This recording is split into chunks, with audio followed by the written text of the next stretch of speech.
on the book The Day After Roswell, which spawned a great deal of controversy and debate, which we'll all get into later on this afternoon. But for the time being, what I wanted to do, as a consequence of working on that book, and again, an additional pleasure that I had not contemplated when I began, was meeting the very intriguing, as you will find out in approximately 90 seconds, the very intriguing Phil Corso Jr., who grew up in that house with his father during the course of his father's career and learned more secrets about the Colonel than I ever knew, than the publisher ever knew, than anybody else ever knew. I saw one side of Lieutenant Colonel Corso. I saw the professional side, the military side, the side of the man who, and I'll say this unabashedly, was a member of a generation that all too sadly has long since passed. An absolute warrior for the flag. And he's gone.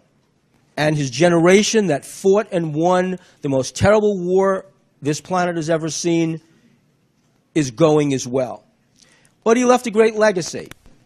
And one of his legacies, which you'll hear, was the personal side of this man, what the other secrets were that I don't know about, that you don't know about, that the world doesn't know about. So to tell us about all this is Phil Corso Jr., my friend.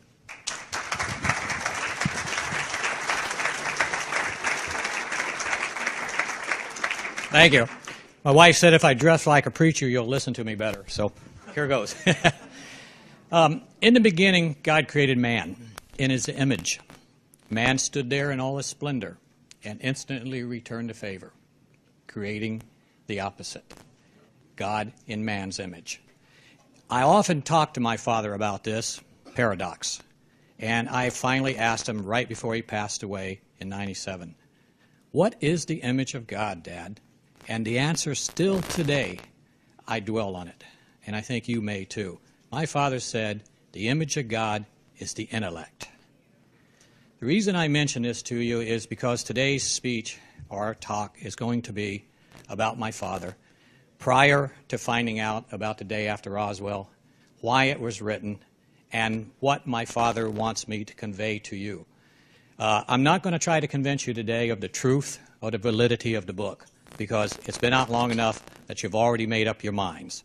I will say to the debunkers or the people that disagree with the book and put it down, thank you very much. Keep up the good work, because Bill and I own the royalties, and it helps controversy, helps sell books. Great. Thank you. Thank you for my pocketbook. Let me go back to when I was a boy. When I was a boy, and I'm going to begin somewhere around the time of 1947, when my father first claims that he saw the alien bodies in Fort Riley. I was just a boy then, and pretty mischievous like most boys. I burned down the Indian reservation. God help me. And from that time out, I realized that my father was quite a different person. He didn't spank me. He never laid a hand on me.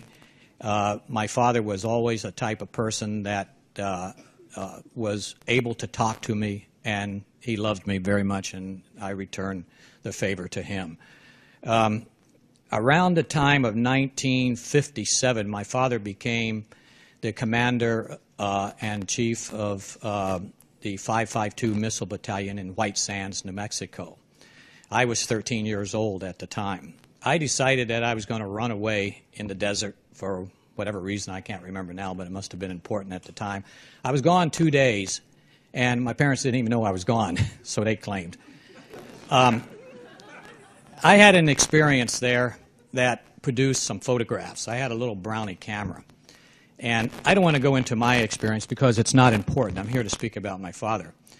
These photographs later, in around the time of 1964, I had a friend, Skip Selden, came back from Vietnam, and I was always interested in UFO phenomena because of these photographs. And I I said to Skip, I said, I took some photographs when I was a boy and blah, blah, blah, blah. And he says, oh, I have a friend in the night vision laboratory in El Paso, Texas. I'll have him send you your photographs. And sure enough, my photograph showed up. This was always a sore subject with my father, very sore. Remember, my father had 9 clearances above top secret. He worked for the Eisenhower administration. He went back to the Truman days in Korea. He went on with the President Eisenhower and up through President Reagan. The reason I mention Reagan, he was the only person that my dad's group would let the only president privy to the information at Roswell. But the photographs always were a sore subject. I want to get back to this. I'll go up to the time of about 1989. I ran a small marine electronics shop in Florida. And I was sitting in a Denny's restaurant down in Lantana, and I had a very good friend, David Shearer, that was a black belt. One of his studies in the Eastern philosophies was he could look at your eye and tell impurities in your body, operations you have. And I was quite impressed by David's ability. And I asked my father at that dinner table, where's my photographs? Since this was always a sore subject, my dad just kind of ignored me and told me to be quiet and so on and so on. He says, I gave those away to General Sammet and such, and Gene Dixon has them. It was always never a true place where these photographs disappeared to. And if I may say, the only lie I think my father ever told me in his life was about those photographs. The day I got up to go to the little boy's room, or my father did, and David said, don't talk any more about that subject to your father, because his respiration went up to such and such and such. And David was always right on just by looking at your eyes. So he says he knows more about that subject than he's telling you. Well, let's go up to about 1992. 1992, I ran a little business called the Marine Electronic Wholesalers. My father, at that time, really had nothing to do. He was retired. So I said, come in, help me out, Dad. Sit behind the desk. And when I go out to work on the boats, you bring me what I need, answer the phone and such like that. Well, he had a blast. I can remember President Reagan used to call him, and Dad would stand at attention behind the desk, yes, Mr. President. He wanted to know mainly about foreign affairs. My dad was an expert on Soviets at that time, even though he was retired. The important thing here is to let you know that my father kept everything, all 9 levels of secrecy, completely quiet to our family until behind his desk, when he had nothing to do, I said, Dad, start writing your memoirs. Well, he started writing his memoirs, and he called the book what was the name of that book, Bill? Walked with Giants. And Dawn of a New Age, yeah. These books were not meant to say anything about UFOs or his R&D time between 1960 and 63, but there was a small paragraph just in one of them, and a fellow named George Knapp was looking at this. We had sent this to 17 different places and turned down by 17 different places. And he saw this little paragraph, and he called my father and asked him to expand on it. So when he began expanding on it, we realized that there was a whole nother story here. Now, this is the very important thing that I want to tell you. The book was never meant to be written. But when he writes his memoirs, this paragraph appears. Now, let me see, I lost my train of thought here. The paragraph appears in there. The book gets rewritten. Of course, it has to be popular. So Bill comes in and makes the book popular, sellable, and such like that. It was done in an extreme hurry. My father, reason that the book was able to be written in 1992 was, my father claims that there were 30 generals, and these 30 generals and himself, and the reason he was only a colonel instead of a general privy to this Roswell information was that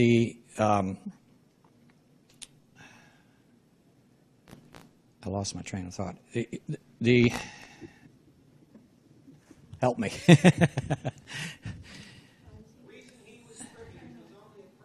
Yeah, they had a battlefield oath, the 30 generals, and this was a brotherhood.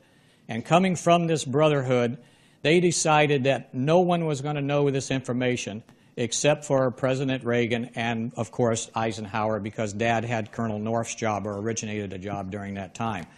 The last to die, they said, could tell. The last to die was General Trudeau, which he worked for, and General Trudeau passed away in 1992. So Dad felt that he could go on and elaborate from this paragraph and write the book. It was a shock to me, shock to the rest of the family. In the beginning, it was that we didn't believe him. We questioned him over and over again. He says, oh, no, it's all true, and such like that. Why did you hide my photographs? Why did you do this? Were my answers and such. His answers on the photographs were, well, you didn't need to know. And being an intelligence officer and actually founding the basis of our intelligence apparatus that we had since 1947, which he attended Cambridge University to learn intelligence and bring back to this country and teach this intelligence training to our country.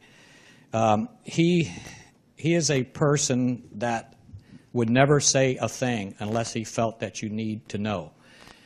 The book was elaborated on, and his main reason for writing the book was to let the young people know. He felt that the young people could handle the knowledge of knowing that we have been visited, that there is other places, that there is more than meets the eye to our life or our planet. He left a stack of documents for me. I've tried to distribute these on the internet. No, it didn't happen. It got shut down 2 weeks after we opened the internet. Our family, after my father passed away, we've been sued by people we didn't even know their names. And it's just, thank God that we were able to protect ourselves and come to the point that we're at now. I don't attend these conferences. I don't do these conferences. It upsets my 3 teenage sons, but yet I feel a compelling to at least keep myself in your image a little bit, where if something does happen or these stack of documents cannot be revealed, that you will know the reason that I'm floating down the Potomac River. We've had visitors to the house, very important visitors from the White House. I've been told at 40,000 feet, point blank in front of my nose, what to say, what not to say. I will say this. One of the things I'm not supposed to talk about is the Kennedy assassination. My father was Senate internal investigator that investigated the Warren Commission. It's still classified. And all I'll say to most of you is the directions that you're looking are not correct, and there are 50 people alive that it would still embarrass. And the financial advisor to John Jr. Came to my hangar. I built him an airplane, and they never picked it up. It was strictly to let me know what's what and what to say and what not to do. The book, The Day After Dallas, will never be written. That was my agreement. Sorry, folks, I sold out. I have a family, and that's the way it's going to stay, at least until I pass away. Sometime, maybe my children, my 3 teenage boys, will let that book be written. UFO subject doesn't make any difference, because it won't make any difference. Anything I say, anything Dr. Greer says, it won't make any difference. I will say this about Dr. Greer. God bless his soul. He really is truly trying to help. But you have to know where to look. He's looking in the wrong place for the wrong reasons, and it will never happen until someone knows where to look. My dad's documents say where to look. I had to hide these for 3 years in someone's attic until it was able to be put on microfilm and have enough people have it that we know that if the true documents, the real documents, are destroyed, that we still have the other documents. One of the reasons that you won't know what takes place, and the small covert groups that do keep it protected, like Dr. Greer says, is the fact that we had the Philadelphia experiment. My father Hollywood portrayed the Philadelphia experiment as a fluke, as a freak, that it shouldn't have happened, that it was a cloaking device that went wild and such. Not true. My father, before he passed away, which I have the document, the true document from the Philadelphia experiment, which I'm not supposed to say because these things could be deemed as classified, that Einstein worked on that experiment, my father revealed. And if Einstein worked on it, there were many others that worked on it. Remember, my father was in charge for Eisenhower of Operation Paperclip, which brought von Braun and Olbert and such to this country, which worked for my father the entire time he was in the military. These people, these scientists, there's a reason that the covert groups think that they're doing the right thing by protecting these technologies and keeping you from knowing and me from telling you. And the reason is this Philadelphia experiment is an experiment in time travel. It worked, and it worked well, and we've had it for a long time. Now think about this. Just the fact that you would know that there's a future would allow you to do things that you shouldn't be doing. For instance, would it make any difference if we dropped an atomic bomb over in the Middle East? No, because the world's still going to be here. We know that, don't we? So you got to think about time as a timeline. And the timeline that we're in right now, because of the gift of Roswell, and as I say gift, I don't say accident or a crash, because of the gift of Roswell, because of this timeline, we live in an altered timeline. We have supertenestial fibers, we have integrated circuit, we have laser, we have fiber optics, all which came between the period of 1960 to 1963, which my father and General Trudeau put out the money and the artifacts and the teams of scientists to work on these items where you can have them. Remember, all this came from a Jeep. The Jeep at Roswell contained only these artifacts. Who has the rest?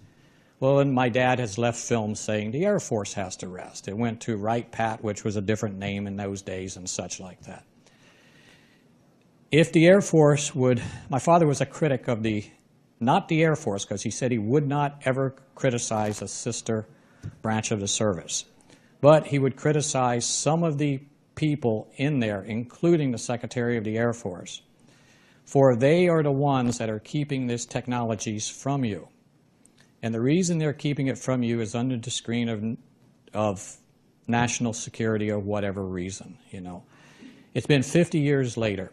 My father, during the signing of the book in New Mexico, he had numerous colonels come up to him, generals, and saying, "Colonel, you're absolutely right. We work on this technology every day. Get this monkey off our back. It's been here for 50 years. We can't tell our families. We can't do this. We spend money on security that we don't need to." Why is it still being done? Because it's a habit, and the habit is not going to change. Understand that. It's not going to. Nothing I say, nothing until these people pass away. There's old CIA agents that are still working on the same mandates. You ask them, which I have, "Why are you doing this?" They don't even know. They have no idea. They said, "Well, you know, it's what I was told to do." So change not only comes about slow, but it comes about by looking in the correct places. And the correct places are, look at the groups that do not have to answer to anyone. We need to investigate those groups. Are the answers here in Washington on the floor of some building? Absolutely not. They're not there at all. In fact, you could take everybody here in Washington, I believe, and they wouldn't even be able to spell the word UFO. And that's why they're looking, and that's why they're upset. Yeah, they're not going to find it that way. To find it, you have to understand why it's being kept. And the reason that it's being kept from us is time travel. You don't need to know about time travel. A UFO appears in 1947 with a magnetic field around it that is laced with yttrium and other items. My father left a complete list of what the craft is, how it works, and how it could be replicated again, and how it could be sent back in time again as a gift. So the technology is there. We're working on it. Doctors are working on it. These are people that feel that they are saving the world by sending this craft back. And this was their best guess. Now, hear the word guess, and don't quote this out of context, anybody that's filming it. It's a guess. It was a guess by the military that that's where they came from, that's what they wanted. Why were they clones? Because man can't travel in space, my father says. If you will notice, NASA has never tried to send a human being outside of friendly space, and they won't. Friendly space means the magnetic field around the moon and around the Earth. Why didn't they just send someone out a few million miles and bring them back? Because they die instantly, and they've known this. That's why we have had this farce by NASA saying that we're going to Mars. We're not going to Mars, ladies and gentlemen. There's no way. But who we will send to Mars is robots. And the little EB, extra biological entity, was a robot. Tell you an interesting thing about that, my father says. They had 2 brains. That was in the Johns Hopkins report. Not 2 hemispheres, but 2 brains. They guessed that one of the brains was for running the entity. The second brain was laced with integrated circuits and other types of crystal electronics that we still don't understand today. And they guessed that that one sent back the information through time to see what was taking place. And until you understand the time phenomena here, or the time travel that has been kept from you, and it will be continued to be kept from you, until you understand that, and until we're educated to that point to understand it and not abuse it, then these secrets won't be given up to any of us. My wife and I sat at a table, long table, brought there under false pretenses. It had Pentagon people, it had religious people. It also had people that worked on the Philadelphia experiment there. They told us about things and about the Hopi Indians, which are very closely related to time travel, and they will tell you that. And they told us these things, and I was dumbfounded. I was amazed by it. But then the entire picture begins to open up, and you understand why the information is being kept from you. Now, you think you have a right to know. My father says, no, you do not have a right to know. And the analysis that I give it, as Phil Corso Jr. is, you've seen the movie The Matrix. You've seen the guy eating the steak, and he says, I know the steak is not real, but it tastes like a steak. Put me back the way I was before I had this knowledge. Feel lucky that you don't know. Just go on with your lives. Go on with your religion and be happy. Is it ever going to change the world to where we don't fall off the end like Dr. Stephen Greer goes? Maybe. But if you understand the phenomena or the ability of time travel, it will answer a lot of questions of why we do not need to know as a species, because we will probably abuse that privilege. Now, the ship. That's my interest. Time travel is my interest. I build experimental aircraft along with my wife and my 3 sons. My father, I can see, in his wisdom, has always been training me to build a type of craft. The difference between the crafts I build now and the crafts that he conveyed to me is very little.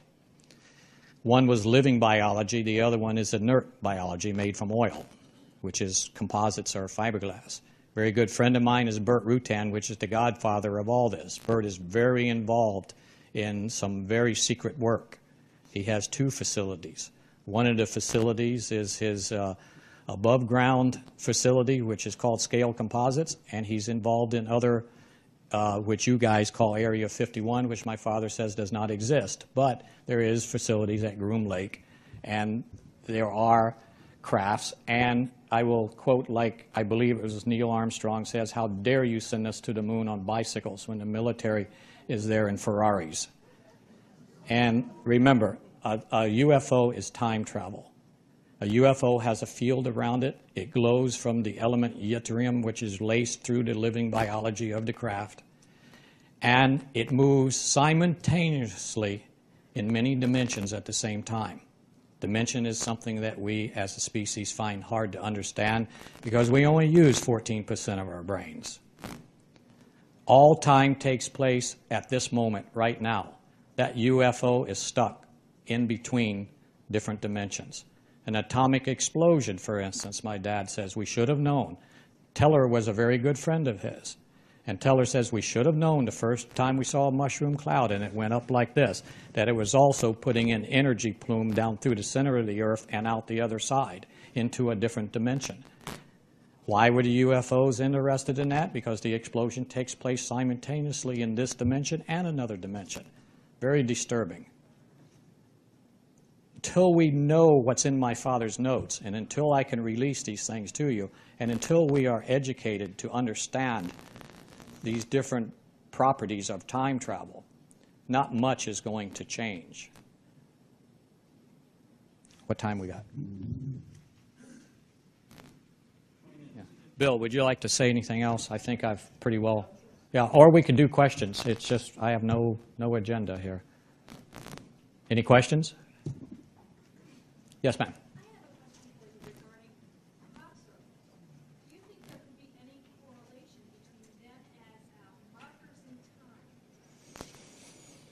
You know, I don't know.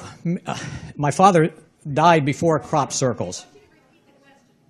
Okay, is there any correlation between time and crop circles? I don't know.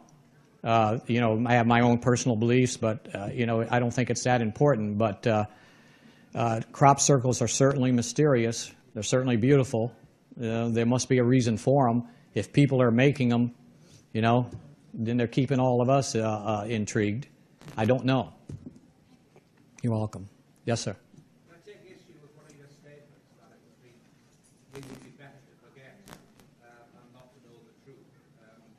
In terms of knowledge about him, as you say, your father had, and you can't distribute it. I appreciate it, go along with your reasons for not doing it, but I think that's a very dangerous statement to ask a group, especially this group here. Yes. I saw the looks. I saw the looks on your face. Yes, it's something that you don't want to hear. That's right. All I'm telling you is what my father said. My father says, yes, you don't need to know everything. And I'm sorry, but that's the way that he put it to me. And indeed, he did not tell us, even our family, anything prior to 1992. So you don't need to know. Maybe you'll need to know tomorrow. I hope so. What do we need to know about? You need to know where to look. You need to know where to look and why to look. And if you expand on this thing of time travel I just mentioned to you, you will begin to understand why it's kept from you. What about energy? What do you mean energy? Alternative energy. Alternative energy? Oh, yes. Dr. Greer's right. They're there. And I've talked to Dr. Greer. He's been to my house. Yes, they're there. And my father told him about them. He told about a small atomic unit the size of a football, this big, top of this table, that they put in Alaska and it produced so many millions of gallons of water through a reverse osmosis unit, ran by itself for 6 years, and it was just a test. Then they took it and threw it away. Why? I don't know. Do you think that we don't need to know about that? No, he told about that. They're in his notes, but I can't release these notes. I've tried. If anyone else thinks that they can help me release them, you know, God bless you. Help me. Don't you think vis-a-vis a book like Exopolitics that we're in a dangerous situation in the planet Yeah. using oil? Yeah, and for instance, let me tell you something that maybe answer that question. The integrated circuit is only part of that device that they found in the craft. There was another part. And the other part was a nanomechanical. And you've never hear science talk about this anywhere. But my dad took to John Glenn a development and showed him the actual brief on it and the pictures of it, a small automobile that ran on 4 flashlight batteries for a year with this fluid amplification, which we know is a contradiction in our science. We can't amplify fluid. But this other part of the IC did. This was the other half.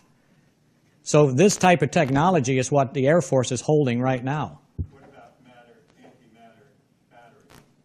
I don't know anything about that. I can only relate on my dad's notes. As far as the craft goes, we know a lot about the craft. He left Burt Rutan a paper that I haven't taken to him yet, but now it's time to take it. What about gravity coherent waves? Using gravity, amplifying gravity. Well, you don't need to amplify gravity, and you don't need to do any of that if you have time travel. It's all related. Yeah, I met Al Puthoff. He came to the house. A lot of scientists came to Dad's house when he wrote the book. And when they came there, they said, we know that all our technology has taken place between the years of 1960 and 63, and nothing else has happened after that, so we knew we had been helped. Anything that happened after that was just an adaptation or a further expansion of what had already been put there in the reverse engineering. Zero-point gravity is a beautiful theory, and my dad didn't expand much on that. But if you think about the field around the craft and the no motors, no engines, no means of self-propulsion on this craft except for the brain part of the little units that were in there, then you realize that this was a dimensional craft, which my father says. And being a dimensional craft is something that we find hard to understand. Infinity, as you know, we're looking for there's all types of theories of looped time travel. There's straight line time travel. There's time where it's been altered and then comes back. The paradoxes all involved and such like that. Well, we're just not that intelligent yet to understand that. But let me say this. If time travel is indeed real, as my father thinks it was, and the others that think it was, von Braun and some of our very brilliant minds at that time, we have to realize that we're moving in that direction to build this craft again and send it back again, which we can't comprehend. What do you mean again? It's already been done. You know, so these are the things that we have to grow up as a species to understand. And as we begin understanding these more, then we can take these technologies and apply them in the proper terms that we need to apply them in. And are they there in my father's notes? Yes, because they're not my father's notes. These are scientists. These are the world's best people. Dr. Greer came to the house and wanted some of this. I turned him away. I have to apologize. I didn't. At that time, we were being sued. We were being threatened. We were having a lot of difficulties within the family. The family didn't want to have any more to do with it. But I'll get with Dr. Greer again and see if maybe we can get some of this stuff going. Yes? You talk about a great advance in technology, but you don't give a teenager necessarily the keys to the car. What about our maturity to handle these things? What about our spiritual maturity? Very good question. That's the question that... the question is, what about our maturity to handle these issues coming up? You don't give the teenager the keys to the car without him being mature enough to drive the car and understand it. That's true. And we are not as religious, as a mental, and as a loving society yet ready to understand these technologies. We have to mature. Now, because of the gift of Roswell, we're on an altered timeline, but it's only a physical altered timeline. It's only scientific. So we have to learn that mentally we have to be able to accept these gifts and understand them. We need to, it would change the face of religion. It would change the face of our society, which we want to do. But are you really prepared to make these changes? Dr. Greer talked about China being an emerging power. Well, are you ready to share with them? Or do you really want your price of gasoline to be $10 a gallon? Because that's probably what he says it will be. So, you know, you have to, we really all have to do our part to bring about these technologies. But not by going looking in cupboards and blaming governments and blaming culprit groups. They'll give this stuff up as they can. The human race has been violent since recorded history, so what do you think it would take for us as a species to change? Love. But that's, you know, Jesus taught us love, and you know, whether you believe in him or not, the point is that love means taking care of your fellow man, and it means that we're all in this together. If there is time travel, maybe now I said, so don't get angry and throw things at me, but maybe that's all we get as a God. Maybe we only look after ourselves. Now the universe, would be no reason to exist if we were not aware of it. There would be no reason to have God if we were not here. Did your father believe in forward time travel? My father believes, from the scientist that he worked with, that time travel is a everyday occurrence within our military. That's all a UFO is. It's a time traveler. It is. No, there's only backwards. Yeah, Einstein's theory. Yeah, Einstein's theory. But if you think about it, someone comes back from the future, that's the same as knowing the future. So if we were given a gift from the future with the Roswell and some of the other crashes. Oh, by the way, before I forget, we're going to have other crashes, my father said. It's going to be in a yearly occurrence. And we have to get them out of the hands of the military. We need a group that can handle that. And that comes from money. So find the money, solve your problems, and the money has to come from people that are sitting out here that have the money. Yes, sir. Is time travel work still going on at Montauk? I don't know where it's going on, but I know it's going on at Groom Lake. Yes, sir. Absolutely. And my father left detailed drawings of, maybe I can get them out to you guys, of how to make these machines for our everyday use. I don't know what's going to happen. You might find me floating down the Potomac River. Who knows? You know. Yes, sir. Is the United States the only country on this planet that maintains and has a majority of all these technical wonders from? Absolutely. Well, what about the other governments like Russia and China? I mean, they're aware of this. Are they not using that as part of a bargaining chip with the United States as far as trade and all the other commerce that goes on around the world? Well, the civilian advancement of this technology is around the world. That's the brain pool that came from the Jeep, okay, at Roswell. The brain pool that comes from the rest of the technology is only military. So it's not being developed at the same rate that the rest of it is. Any other questions? What about Iraq and the solid point in exopolitics that the military wants to gain access to a Stargate technology in Iraq, and that's the reason it's going into Iraq? I don't know. All I can say is, Very detailed explanation in exopolitics, by the way. well, the Roswell craft is a time traveling, so it is a Stargate. So, think of it that way. Yes, sir. I don't know. Yes, sir. Time loops, if they actually are capable of doing the time travel now, are they altering our time loops constantly? We live in an altered time loop right now because of the technology.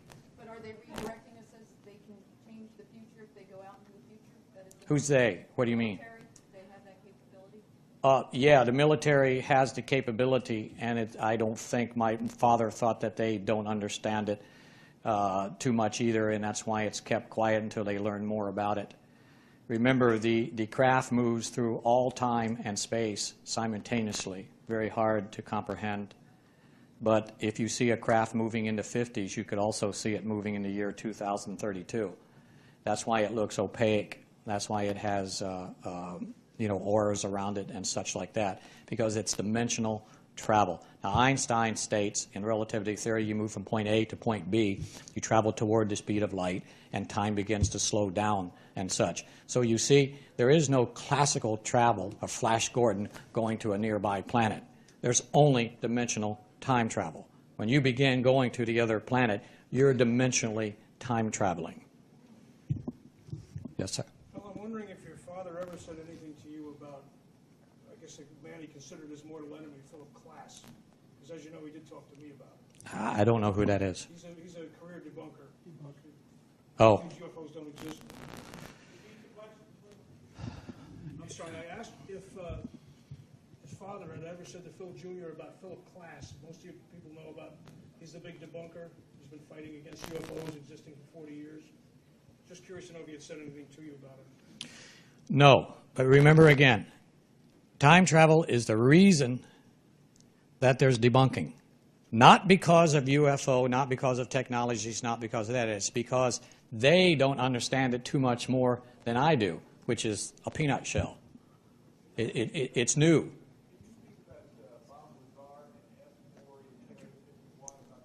My dad said he's a phony. That's what Dad said. I have no opinion whatsoever about him.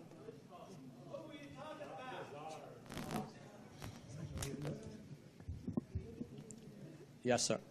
Yes, I was wondering about the connection your father may have had with actual extraterrestrials. Yes, he tells a story, and this story was kept quiet because it made him look loony. And indeed it does. But yes, he had personal contact, and I have an artifact from that. Sent it to a very famous scientist. Someday he'll return it to me, and there's a purpose for it. Yes, ma'am. Your father had contact with real ETs or these robotic things that were in the craft? They were different looking than the craft. Yeah, he drew a picture of them, taller and thinner and such like that. Father was a very strange man. My father had almost perfect recall, photographic memory. The more I think I understand him, the more I don't understand who he was. I've seen him do things that were quite unreal, things that I guess you could call no more than a miracle sometimes. He was in too many places at one time to have the career that he had. Bill will contest to that.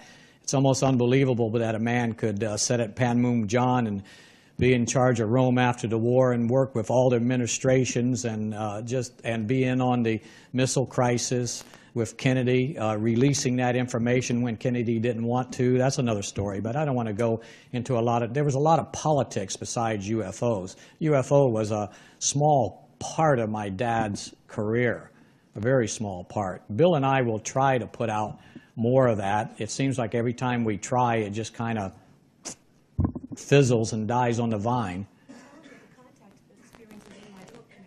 Yeah, connecting the dots with Paula Harris was a dear friend of my father. I think she loved him as much as I did. And the contact experience is in Paula's book. Paula is from Rome, and she held it back because in this country, if you saw her lecture, it's treated so much more laughable here than in other parts of the world. She showed me something very interesting today, where an article appears at the headlines of one of the top newspapers in Italy, where here it doesn't even appear at all. So it just shows that there's a different attitude here. The attitude, you people take it serious, but most of the world out there in the United States does not take it serious. We need to change them, educate them, and work on them. We need to get these papers out. If Stephen Greer could have these papers, he could probably work miracles. Can I give them to him? I don't know. I really don't. Time's up? Yeah, I got the signal. Bill, would you like to add anything? No, I guess for anybody who wants more elaboration and to continue the discussion, at 4 o'clock we'll be talking about Colonel Corso and the politics of disclosure at 4 o'clock here. So, and there are 2 workshops tomorrow. Phil has one, I have one, and for anybody with questions, arguments, comments, come to the workshop. Thank you very much.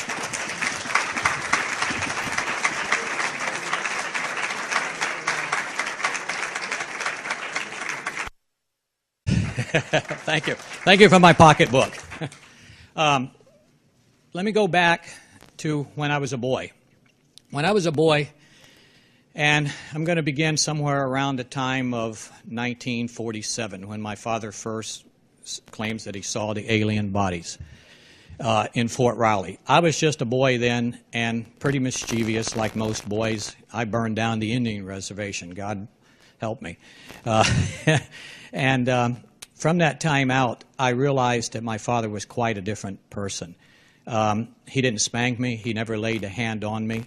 My father was always a type of person that was able to talk to me, and he loved me very much, and I returned the favor to him. Around the time of 1957, my father became the commander and chief of the 552 Missile Battalion in White Sands, New Mexico.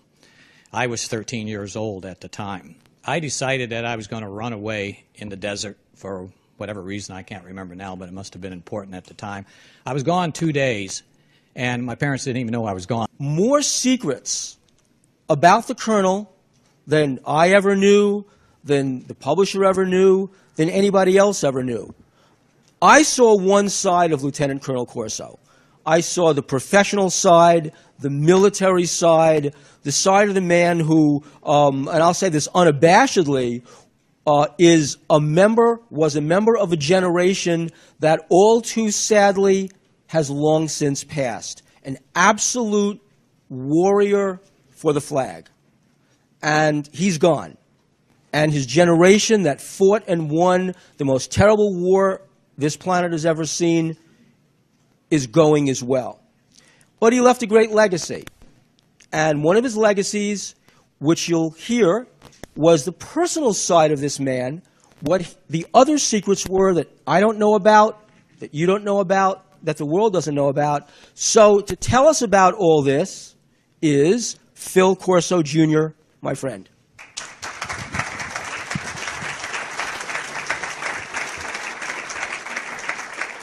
Thank you. My wife said if I dress like a preacher, you'll listen to me better. So they claimed. I had an experience there that produced some photographs. I had a little Brownie camera. And I don't want to go into my experience because it's not important. I'm here to speak about my father.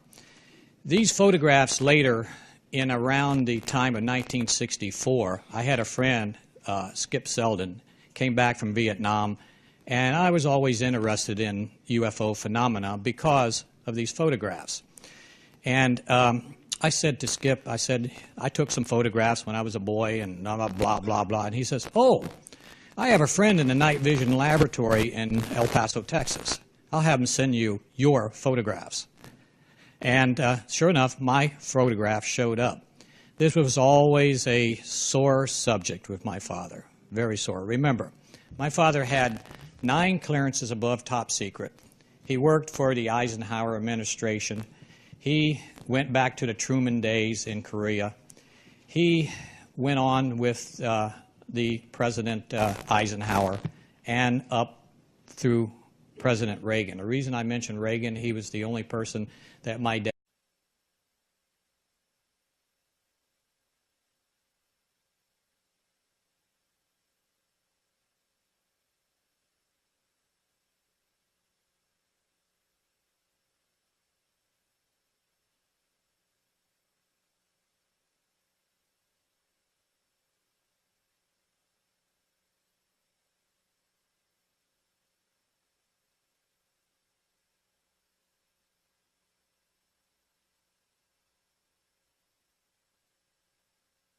on the book The Day After Roswell, which spawned a great deal of controversy and debate, which we'll all get into later on this afternoon.